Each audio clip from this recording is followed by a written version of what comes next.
Hi, I'm Jenna, and this is Just Ask Children's Answers from the Experts. I am delighted to be here with you today. As a clinical psychologist, I get asked lots of questions about kids and technology. So I'm here today to share with you some information about what we know about kids and technology and how to best navigate this as a parent.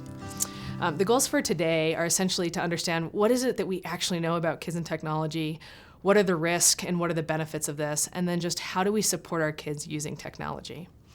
Now, I always enjoy a little bit of humor. This is one of my more favorite memes out there. But in 1939, the New York Times predicted that TV would fail because no one would have time to stare at a screen.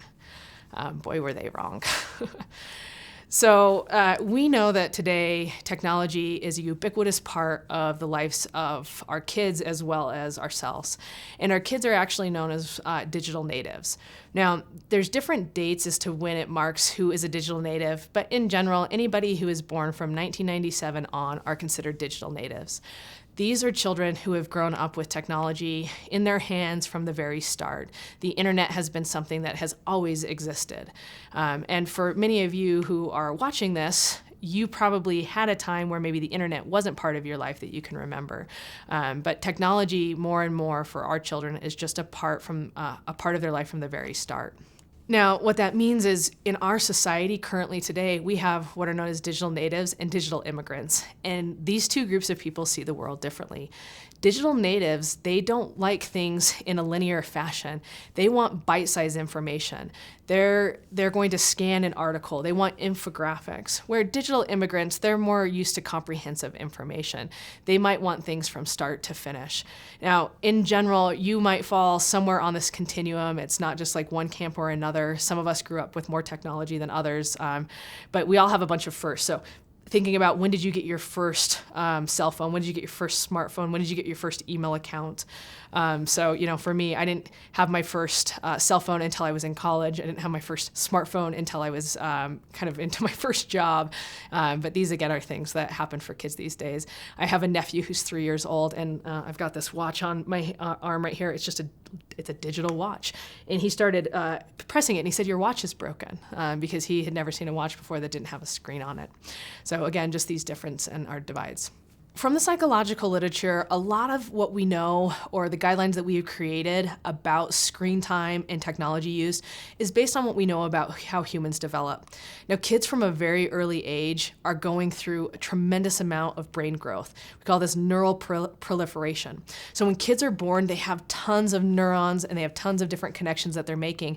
And over time, depending on the experiences they have in the first 2 years of life, those connections will either get stronger or they will go completely away. And so a lot of the recommendations are based on what we know about that development, but are not based on long-term research about how this has affected kids because screen time is still a relatively new concept. Now, based on this, these are the current recommendations from the American Academy of Pediatrics about how often kids should be on screens. Broadly taken, you can see there's kind of a change as kids get older, but essentially kids who are 18 months or younger should really have no screen time is the recommendation, other than doing FaceTime or some type of video chat with a family member. For kids who are 2 to 5 years old, you want to limit screen time to about an hour a day. And then for 6 or older, the screen time is a little bit looser, but you don't want to have excessive screen time that gets in the way of things like sleep or eating.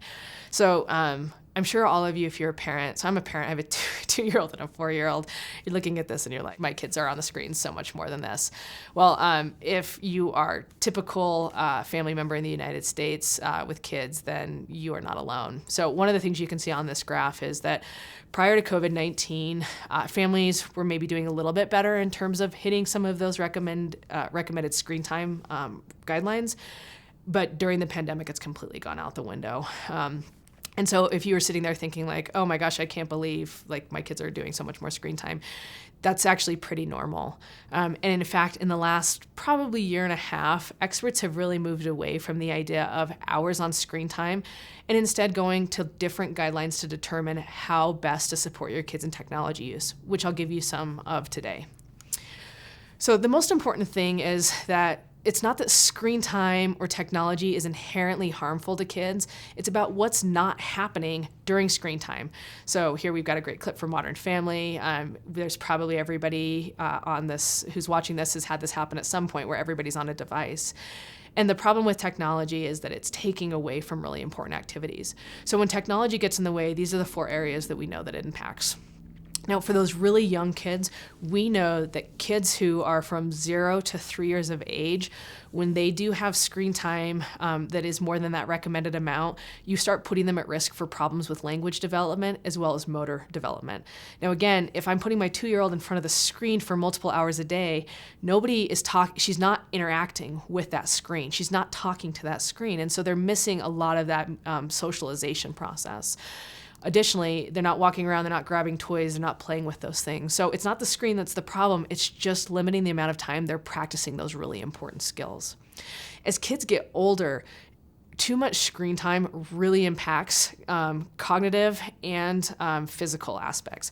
So we do know that kids who are on screens for 6+ hours a day over long periods of time do have more behavioral concerns, more acting out problems, and they tend to have more problems with emotion regulation. You've probably all seen this. Your kid plays a video game for a little bit too long and then they're just like super cranky. And so there's something about, again, like too much focus that's draining their energy, that's draining their resources, and then they're not able to regulate their emotions. And then finally, one of the most dangerous parts of technology is the blue light that comes. This is especially true for teenagers. So we know that your sleep is regulated by circadian rhythms. And melatonin is really important for keeping that clock on the right schedule. Now what happens is whenever light enters your eyes, it goes back into your pituitary and it shuts off a mechanism called the suprachiasmatic nucleus. It's a whole bunch of big language to basically say that that's the thing that regulates melatonin. When light comes into your eye, it shuts off that melatonin machine. And it doesn't matter if it's sunlight or if it's light from a screen. So what happens is you're on your screen right before bed and you're disrupting the natural flow of melatonin. We also know in a recent study, about 75% of teenagers say that they wake up during the night to check their phone. This is terrible, terrible, terrible for sleep. And we know that sleep is one of the best and most important things for physical and mental health. So these are all the problems that can come. Again, not that screens are the problem, but they take away from things for healthy development.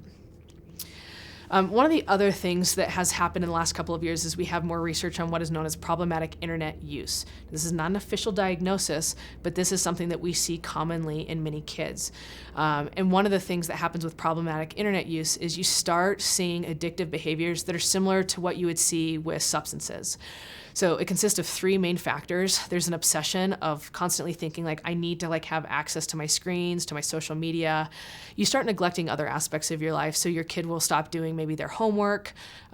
They will neglect personal hygiene, all in favor of being online. And then that lack of control, like wanting to be able to stop and not being able to do so.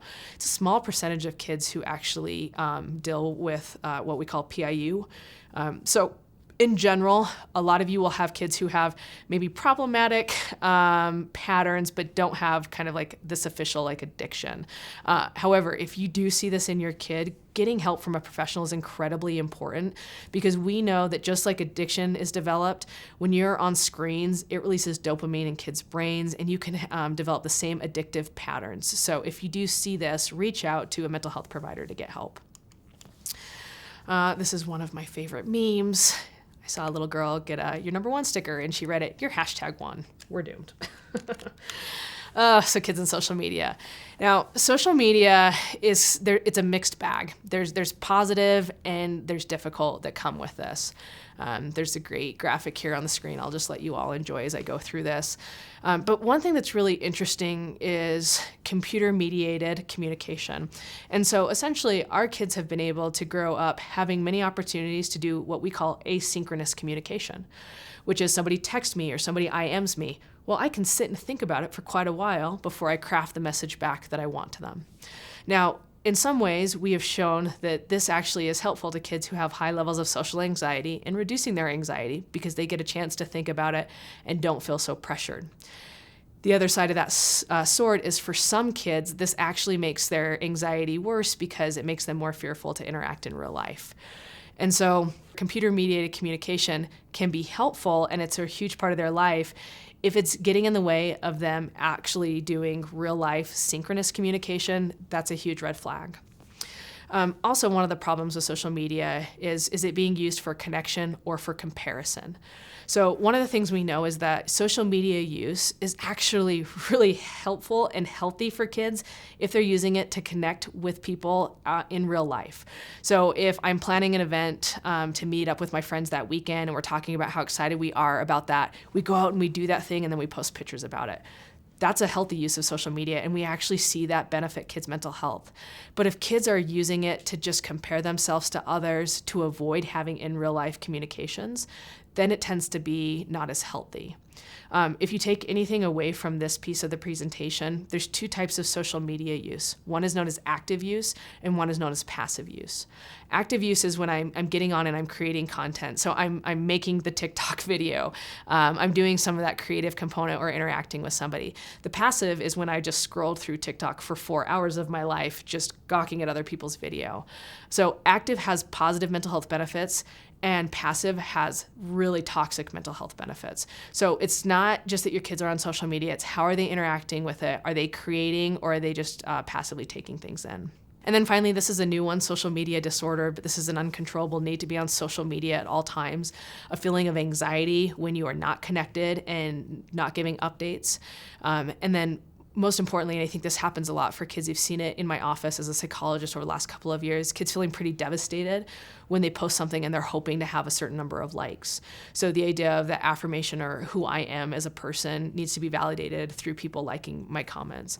So if your kid is talking about these things and you can see the impact on their mood when they post something and they're not getting the likes they want, those are conversations that you need to be having with your kids about that, and how social media can have a dangerous component to it. Okay, so how do you encourage healthy social media use?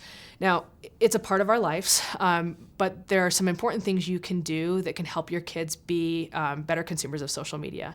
So first of all, accept that social media is important to kids. There was a study that came out during the pandemic that parents basically reported that social media is just a waste of time, and that kids don't do anything meaningful on it. Conversely, teenagers talked about social media being a vital part of their identity, an important part of their mental health, and that it was an important way for them to connect with people. So we have to acknowledge that this is something maybe different for our kids than it might be for us, and that there is some value in it, because dismissing that really is just going to create a divide. The second is it's so important to talk about privacy and kids' digital footprints, so that whatever you post online, is that something that you would want your parents to see, your grandparents to see, a principal to see, a future employer to see. We have several examples in our society of things that kids posted when they were younger that result in scholarships being taken away when they're older. So it's our job as parents to educate our kids that what you post leaves a footprint and anybody can find that footprint. So we want to make sure that we are presenting our best selves online. Additionally, we want to let kids know that we are presenting an identity online that is not a full picture of who anybody is. Very rarely does anybody curate their social media by posting all of the crappy things that happen during their day. So having those conversations with your kids early on is really important. Additionally, taking social media breaks. So as a family, saying we don't check social media on Friday night or Sunday is a day off social media. We never check it at the dinner table, but making sure that you have those breaks. Also, we know that the number of social media accounts a kid has increases their risk for depression and anxiety. So I always encourage parents, it's okay for kids to have a social media account, but they don't need 4 different accounts. Pick one, and that's the one that you go with. So maybe you have an Instagram account, or maybe you have a TikTok account, but you don't need multiple accounts. That's just more for a kid to manage, and more difficult. In general, parents ask, when should kids have social media accounts, and how do I help them through this? Think of it like a kid riding a bike or driving a car. These are big responsibilities, and these are things we want them to do, but we start them out in very protective ways. So with riding a bike, we have training wheels. With kids learning how to drive, you are sitting in the car with them. They're doing it on a closed course. So start social media accounts. My recommendation is they don't start before the age of 13. When they start, you do it in conjunction with your kids. You show them how to post. You're doing that activity together. And then as they get more used to being on that platform and having your guidance, you let go, you give them more autonomy, just like you would with riding a bike. You take off the training wheels, or in a car, you let them start driving by themselves during the day. So just think of it that way. How do I put on controls? We want to make this a safe thing, but you cannot give your kids access to social media without teaching them these skills and holding their hand and expect them to know how to do it in a way where they stay protected. Now, a lot of times when I do presentations, I get parents who are like, technology is just this terrible thing, and it's really overwhelmed and ruined things for my kids. And certainly technology has a difficult part of it, but it has a huge benefit. And so it's important that we acknowledge both the good and the hard. One of the most important things is the fundamental task of adolescence is to develop an identity. And we want adolescents to be trying on lots of different identities during that time. So when they move to adulthood, they can say, I tried all this out and this is who I am. We don't really expect them to know who they are until they do that. So technology allows kids to do that. They can create different videos, they can express different opinions, and it's a wonderful way to explore identity and express that creativity. It also augments real life relationships. And so there's something called the rich get richer. So it seems that kids who already have really great friendships in life, social media just enhances that. For kids who really struggle to connect, the benefit of social media, the benefit of technology, sometimes is a little bit harder for them to develop. So if you have a kiddo who has a little bit harder time connecting in real life, make sure that they are using technology in a way that still bridges that gap and that they're not using technology to escape from it. So it can still be something that's helpful for those kids, just again, used in the right way. And then we also know it has been incredibly helpful for kids destigmatizing mental health. So they can write about this, they can go online, they can find support groups. And then especially for kids who are from underrepresented or marginalized groups, so kids who are in the LGBTQ population, it's a way for them to reach out, connect, and get support. So there's a lot of different benefits for kids to be seen, to explore, and to get support from technology. All right, so if you're not going to do hours, how essentially do you want to kind of set the standard for your kids? And really, you want to think of these three things. Think of your child's unique needs, the context in which they are using technology, and then the content that they are taking in. So I compare a lot of times when you are taking in technology as digital calories. Just like regular calories, there's some calories that are better for you. And just like we wouldn't want our kids to eat nothing but cake, we don't want our kids just to be consuming endless hours of TikTok videos. So thinking about getting the right amount of helpful, nutritious digital calories into the diet is really an important thing. Also, we know that the more interactive technology becomes, the better it is. So what that means is it's fine for me to sit with my 2-year-old daughter and we can watch a show together. But maybe while we're watching Sesame Street, we pause it and I say, what were the letters that Elmo just talked about? And that we have that dialogue. So you use it to enhance things. But those are the things you want to think about is what is the quality of the content? Is the context where it's just passively coming in, or is there a creative aspect? And then what are the unique needs of my child? So I always tell parents, don't worry about screen time if these things are in place. If your kids are getting the right amount of sleep, make sure to check with your pediatrician that you know what that is, because most kids are actually sleep deprived and need a lot more sleep than they're getting. They're getting the right sleep, if they're getting nutrition, if they're going outside, so you want at least 30 minutes of physical activity a day. So again, screen time is a problem because it shuts down melatonin, but we also know for good sleep, you need at least 30 minutes of direct sunlight a day to help with your rhythm. So making sure they're getting outside, that they're connecting with people in real life, and they're getting their homework done. So if they're sleeping, they're eating, they're doing their chores, they're getting outside, don't worry about their screen time. If one of those pillars is off, then do worry about the amount of technology that they're using and try to adjust it. But if you put these as your anchors, you don't need to worry so much about the specific hours. So in general, overall considerations. The first is shape behaviors rather than trying to radically change them. So we actually have research that shows that when parents try to completely take away social media accounts or phones for long periods of time, that can actually increase suicidal ideation in some teenagers. Now, I'm not saying that you should never put limits on your kids or take things away, but one of the things is sometimes we can overextend a consequence in a way that feels overwhelming to a child. And it might be hard for us to understand that, but if a child is completely connected and their whole world are through these platforms, trying to radically change and say, we're stopping this completely is probably too much. And so instead say, okay, we're going to shut this off 15 minutes before bed, and then work it back from there and slowly shape that behavior. Second, make family challenges around technology use and healthy technology use. So have a competition where you decide to go on a digital fast for a weekend and that nobody can pick up their phones. And then process as a family, what is that like? Talk about who can go the longest with only having positive social media posts. So we know that if kids are posting negative comments, if they are venting and doing that kind of stuff online, that has a negative effect on their mood, and it can increase depression. But if you are liking positive things, positive quotes, that can be really helpful. The other thing is use technology as a reward, as a reward and not like just a right that they have. So a lot of kids think, oh, I should just be able to use my phones all the time. Well, that's something that is not necessarily a given. And so when your kids do something well, you can use technology as a reward, but you don't always have to increase the amount of time they're on to use it as a reward. So for example, instead of saying you get 30 minutes extra to play this video game, maybe instead you can download one app that you've really wanted to download that's $5 or less.